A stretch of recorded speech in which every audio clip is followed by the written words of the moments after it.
Hello friends, मैं हूं गौरव और जरा इससे मिलिए। ये है एपेटोसॉरस लुइसे, एक ऐसा शाकाहारी डायनासोर जो गुस्सा आने पर अपनी पूंछ से साउंड बैरियर तक को तोड़ सकता है। क्या हुआ? Not interested? Not cool? Well, तो इसके बारे में क्या ख्याल है? ये है एक प्लानोक्रेनाइट, एक ऐसी क्रोकोडाइलन रेप्टाइल्स की प्रजाति जिनके पंजे तेज भागने के लिए घोड़ों के पंजों में इवॉल्व हो चुके थे। And now look at this.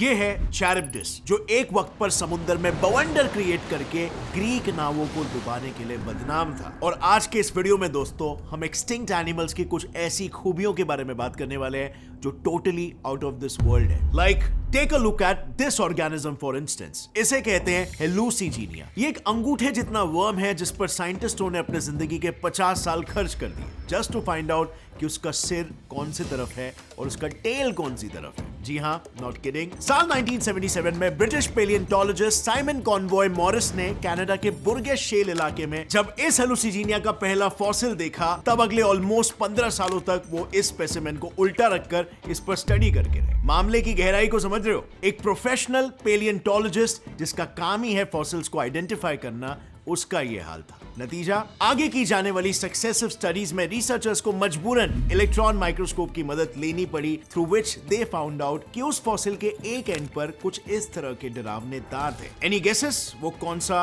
And था? Well, that's kind of obvious. खैर, जो भी हो, there is a reason why इस जीव को ऐसे छलावा क्रिएट करने की जरूरत पड़ती होगी। एक्चुअली इस फॉसिल की डेटिंग ये बताती है कि ये लगभग 508 मिलियन साल पुराना है, यानी कि वो वक्त जब पहली बार हार्ड कवच वाले समुद्री आर्थ्रोपॉड्स ने अपने कदम जमीन की तरफ बढ़ाए थे, जिसकी वजह से जमीन पर रहने वाले कई जीवों को अपने बचाव के लिए नए ट्रिक्स को आजमाना पड़ा था। अब ऐसे में वो जीव और क्या ही करे जिसके गले तक दांत है पर चबा नहीं सकता, और जिसके 7 जोड़ी पैर है पर भाग नहीं सकता। Correct, it will choose illusion to survive. पर क्या इतना काफी था? वेल, असल में लगभग इसी समय पर एक ऐसा भी आर्थ्रोपॉड मौजूद था जिसका कंप्लीट सेंसरी सिस्टम एक साथ करीब 110 जोड़ी पैरों को एक साथ कोऑर्डिनेट कर सकता था। यानी कि लगभग ये वैसा ही हुआ जैसे कोई एक्सपर्ट पियानो प्लेयर एक ही समय पर एक साथ 2 पियानोस को प्ले करने की काबिलियत रखता हो। ये एक बहुत ही इंटरेस्टिंग जीव था जिसका नाम था बैल्हुटिकैरिस वोल्टे। अब इस जीव को देखकर इसे गलती से भी मासूम समझने की भूल मत करना। ये भाई साहब अपने टाइम के सभी मरीन आर्थ्रोपॉड्स में सबसे बड़े हुआ करते थे, करीब 24.5 centimetres in length, along with being an expert swimmer as well. In fact उस समय में तो समुद्र पर राज ही इन सारे मल्टीपल पैरों वाले आर्थ्रोपॉड्स किया करते थे, बिकॉज ऑफ देयर चप्पू जैसे पैर। वेट,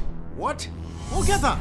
एक श्रिम्प, एक स्क्विड, या फिर कोई अननोन आर्थ्रोपॉड? वेल, कुछ ऐसे ही सवाल रिसर्चर्स को करीब 90 इयर्स तक सताते रहे regarding this particular creature called Anomalocaris. क्योंकि जब साल 1892 में ब्रिटिश पेलियोंटोलॉजिस्ट जोसेफ वाइटीव्स ने पहली बार जब एनोमेलोकैरिस का फॉसिल देखा, तब उन्हें ऐसा लगा कि ये किसी तरह का श्रिम्प है। बट फिर 1911 आते आते जब इस स्पेसिमेन के मुंह को स्टडी किया गया, तब एक और एक रिसर्चर चार्ल्स वैलकॉट ने यह कहा कि नहीं, ये तो एक जेलीफिश है नेम्ड पेटोला नाथोर्स्टी। अब लोग इस प्रोपोजिशन को मानने ही लगे थे कि तभी आया साल 1978 और एक नया क्लेम आया, इस बार from the same British palaeontologist Conway Morris, जिन्होंने हेलुसिजीनिया को 15 सालों तक उल्टा करके स्टडी किया था। अकॉर्डिंग टू हिम, इस पूरे फॉसिल स्पेसिमेन को रिसर्चर्स ठीक से समझ नहीं पा रहे थे। He was like, रुको, मैं बताता हूँ कि सच्चाई क्या है। असल में इस स्पेसिमेन में एक नहीं बल्कि 2 जीवों के फॉसिल्स हैं, जो एक के ऊपर एक सुपर इम्पोज या सिंपली कहूँ तो छप चुके हैं। ये देखो, ये जो बॉडी है ना, ये एक स्पंज की बॉडी है कॉल्ड लेगेनिया कैम्ब्रिया, और उसके ऊपर ये जो सिर है, ये एक जेलीफिश पेटोया नाथोर्स्टी का है। अब इस टॉपिक के बारे में तो मैंने आपको इन्फॉर्म कर लिया है। अब आइए एक और एक फैक्ट मैं आपको बताता हूँ। क्योंकि हमने स्कूल्स और कॉलेजेस में पढ़ाई की है, हमने अपने एजुकेशन पर, एक्स्ट्रा करिकुलर एक्टिविटीज पर और कोई भी स्किल सीखने के लिए ढेर सारे पैसे दिए, तो हमें ये नेचुरली लगता है कि कोई भी स्किल सीखने के लिए पैसे देने पड़ते हैं। बट फ्रेंड्स, अगर सच बताऊं तो ये बिल्कुल भी ट्रू नहीं है। अब आज के टाइम पे काफी वैल्यूएबल स्किल है जो है ट्रेडिंग, और ट्रेडिंग से लोग रोज घर बैठ के पैसे कमा रहे हैं। लेकिन ये रिस्की भी है, क्योंकि अगर आपके पास नॉलेज नहीं है तो आपके पैसों का यहाँ पर लॉस भी हो सकता है। और इसीलिए आपको ट्रेनिंग देने का और ट्रेडिंग में एक्सपर्ट एक्सपर्ट बनाने की जिम्मेदारी ली है ट्रेडिंग कंपनी यूट्यूब चैनल ने। इस चैनल पर ट्रेडिंग इतनी अच्छी है कि सिर्फ 10 मिनट के अंदर आप ट्रेडिंग के सारे फंडामेंटल सीख सकते हो और पैसे कमाने के लिए रेडी हो सकते हो। बायनामो ट्रेडिंग कंपनी चैनल आपको बायनामो जैसे प्लेटफॉर्म से अर्न कैसे करते हैं ये सिखाता है और मैं इस चैनल का पर्सनली काफी समय से एक सब्सक्राइबर रहा हूं and let me tell you what I have learned. Number 1, trading आसान हो जाती है जब आपको कम्युनिटी का और खास तौर पे किसी ऐसे का सपोर्ट हो जो ट्रेडिंग को समझता हो। नंबर 2, फेलियर के बगैर सक्सेस इम्पॉसिबल है, डिफीट्स को भी एक्सेप्ट करना चाहिए। और नंबर 3, आप सिर्फ 800 से 1000 रुपए से भी शुरुआत करके 80,000 से 1 लाख रुपए तक कमा सकते हो। सो स्टडी करो यहाँ पर कुछ मिनट्स लगा के और डेली कमाओ 1000 तक। अभी ज्वाइन करो community of traders trading company के साथ, link is in the description. और अब फ्रेंड्स लौट आते हैं हमारे वीडियो पर। बट फिर इनके बाद हैरी विटिंगटन और उनके को स्टूडेंट डेरिक ब्रिग्स ने 1985 में इसे आइडेंटिफाई किया as an abnormal shrimp and hence the name Anomalocaris, जो अपने इनवर्ड फेसिंग नुकीले दांत, किसी स्क्विड जैसे खतरनाक टेंटिकल्स, अपने 6 फीट लंबे शरीर और उस पर मौजूद श्रिम्प जैसे मजबूत कवच से अच्छों को जिंदा चबा सकता था। I mean लिटरली अकेला इकलौता आर्थ्रोपॉड जो इसे टक्कर दे सकता था वो था एक 8 फीट बड़ा जायंट एक्वेटिक स्कॉर्पियन यूरेप्टेरिड, जिसके क्लॉज अकेले करीब 1.5 फुट लंबे हुआ करते थे। जानना चाहते हो इस जीव में कितनी शक्ति हुआ करती थी? वेल, बस इतना जान लो, आज के modern day Japanese coconut crabs महज 1.3 फीट के होने के बावजूद अपने क्लॉज में करीब 3000 न्यूटन्स की ताकत रखते हैं, यानी इतनी ताकत कि किसी सख्त नारियल को एक झटके में फोड़ सके। अब अगर इस बेसिस पर हमें काफी कंजर्वेटिव एस्टिमेशन भी लगाए, तब भी उस 8 फीट के स्कॉर्पियन में एटलीस्ट इतनी ताकत होती होगी कि वो बस एक स्नैप में आपका हाथ आपके धड़ से अलग कर दे। बट देखो,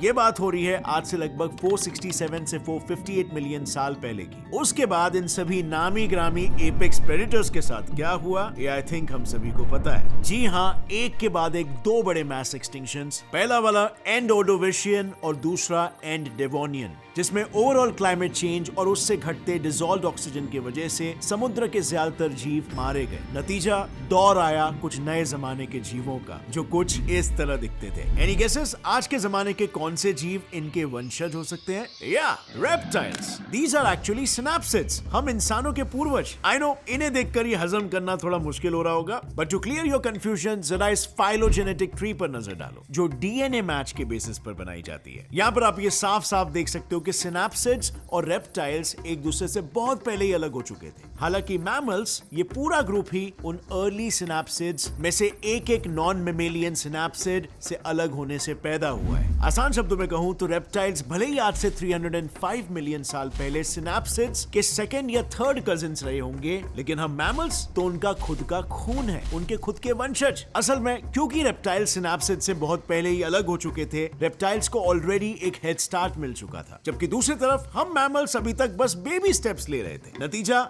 ये रेप्टाइल्स बहुत ही ड्रास्टिकली इवॉल्व हुए कि कुछ में ऐसी एबिलिटीज आ गई कि वो अपनी तेजी से साउंड बैरियर तक को तोड़ सकते थे। क्या आप वो सुन पा रहे हो? वो एपेटोसॉरस लुइजे की पूंछ की आवाज है, जिसे वो आज से 150 मिलियन साल पहले करीब 360 मीटर पर सेकंड की रफ्तार से झटकाता हुआ चला करता था, यानी साउंड की स्पीड से भी तेज। इसका मतलब समझ रहे हो? अगर इस 14 मीटर लंबी भारी भरकम पूंछ का किसी को भी एक फटका पड़ गया तो उस जानवर की रीढ़ की हड्डी ही 2 टुकड़ों में टूट जाएगी। हालांकि there's a catch। कुछ साइंटिस्टों का यह मानना है कि probably एपेटोसॉरस अपनी सुपरसोनिक टेल सिर्फ अपने आप को डिफेंड करते समय ही इस्तेमाल किया करता होगा, क्योंकि अनलाइक छोटी टेल्स, अगर इतने बड़े मैसिव स्ट्रक्चर ने सुपरसोनिक स्पीड पकड़ी तो स्ट्रेस से महज 2 से 3 स्ट्राइक्स में ही उस पूंछ की ही हड्डियां टूट जाएंगी। और इनफैक्ट प्रॉबेबली यही वजह भी थी कि आगे आने वाले अन्य भारी भरकम शाकाहारी डायनासोर्स ने सोचा कि देखो भाई, एपेटोसॉरस को कॉपी करने का कोई मतलब नहीं है, उसका हथियार केवल शक्तिशाली है, उपयोग का नहीं। हमें इंस्टेड किसी आधुनिक हथियार की जरूरत होगी,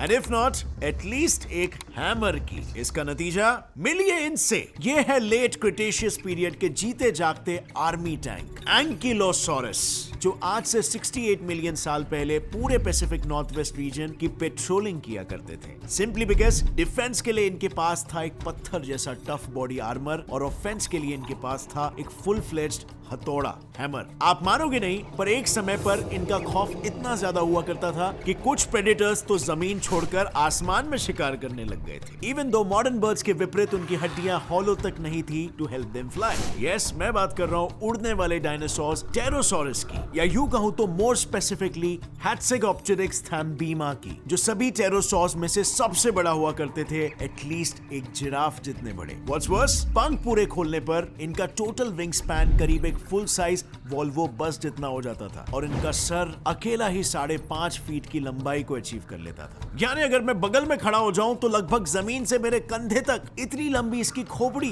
बट डज दैट मीन कि उनके इस लंबे से स्कल में एक लंबा चौड़ा दिमाग भी हुआ करता था? ऑफ कोर्स नॉट, क्योंकि सरप्राइजिंगली आगे लेट क्रिटेशियस एक्सटिंक्शन में पंखों वाले डायनासोर से ज्यादा सक्सेसफुली वो सरवाइव कर पाए थे, जो थे तो क्रोकोडाइल्स जैसे, पर उनकी उंगलियां घोड़ों से इंस्पायर्ड थी। Yes, you heard that weird combination, right? आज से 55 मिलियन साल पहले there was a group of reptiles called planocrenites, जिनकी उंगलियां घोड़ों के hooves जैसे हुआ करती थी, और वो unguligrade movement शो किया करते थे, meaning running on the tip of their toes। ये लोग खूब जिए काफी यूनिक कैरेक्टरिस्टिक्स के साथ until Bigfoot मैदान में नहीं आ गया। Yes, Bigfoot is not a myth। पिछले सेंचुरी में कई रिसर्चर्स को चाइना और नॉर्थ इंडिया में जायंट जॉ बोन्स और दांत मिले थे। हालांकि चाइनीज मानते रहे कि ये किसी मिथिकल ड्रैगन के दांत हैं, और इंडियंस का ये कहना था कि शायद ये किसी एंशिएंट ओरंगुटैन के फॉसिल रिमेन्स होंगे। It was later found out कि ये किसी नए एप लाइक प्रजाति के फॉसिल्स हैं कॉल्ड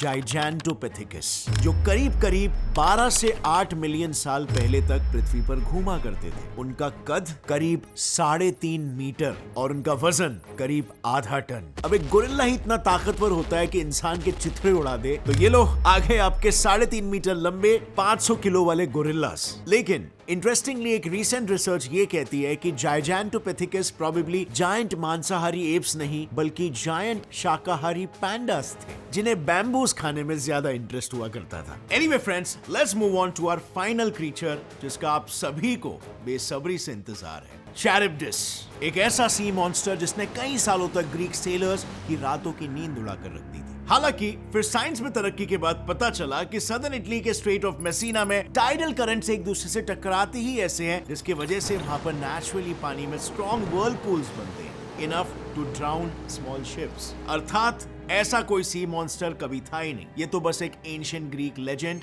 यानी फोकलोर थी, जिसने टेम्पररी इसे रियलिटी का हिस्सा बनाया हुआ था। बट फ्रेंड्स, बाकी के जिन क्रीचर्स के बारे में हमने बात किया, वो तो बस यही बताते हैं कि इस पृथ्वी में कितनी डाइवर्सिटी थी, है और आगे भी रहेगी। हमने ऐसी ऐसी खूबियों के बारे में जाना जो totally out of the world है। आपका इस पर क्या कहना है? आपके ओपिनियन में हमने जितने भी क्रीचर्स की बात की, सबसे फैसिनेटिंग क्रीचर आपको कौन सा लगा?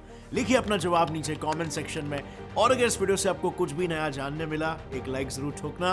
Gets set fly science channel को अभी सब्सक्राइब कर लो और बेल नोटिफिकेशन दबाओ, ताकि आगे आने वाली हमारी कोई भी वीडियो की अपडेट को आप मिस ना कर सको। Stay curious friends, keep learning and keep growing. जय हिंद।